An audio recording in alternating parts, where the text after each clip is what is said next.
സെക്രട്ടറിയുടെ ക്യാബിനിൽ കയറി ആക്രമണം നടത്തിയതായി പരാതി. പ്രസിഡന്റ് TP ഷഹനാസിന്റെ നേതൃത്വത്തിലായിരുന്നു ആക്രമണം.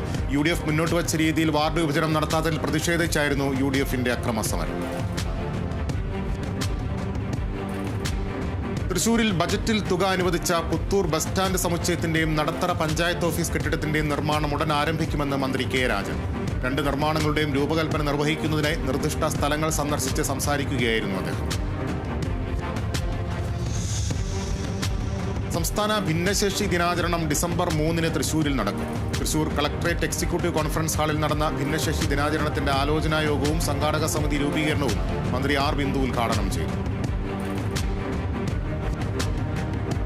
തൃശൂർ മണലിപ്പുഴ പുനരുദ്ധാരണത്തിന് തുടക്കമായി. സംസ്ഥാന റവന്യൂ വകുപ്പിന് കീഴിലെ റിവർ മാനേജ്മെന്റ് ഫണ്ടിൽ നിന്നും 85 ലക്ഷം രൂപ അനുവദിച്ചാണ് പദ്ധതി നടത്തുന്നത്. പദ്ധതി റവന്യൂ മന്ത്രി K രാജൻ ഉദ്ഘാടനം ചെയ്തു. തൃശൂർ മണലൂർ ഗ്രാമപഞ്ചായത്ത് സൗഹൃദ arts and sports club football team അംഗങ്ങൾക്ക് ജേഴ്സി വിതരണം ചെയ്തു. പരിപാടി വാർഡ് മെമ്പർ ടോണി അത്താണിക്കൽ ഉദ്ഘാടനം ചെയ്തു.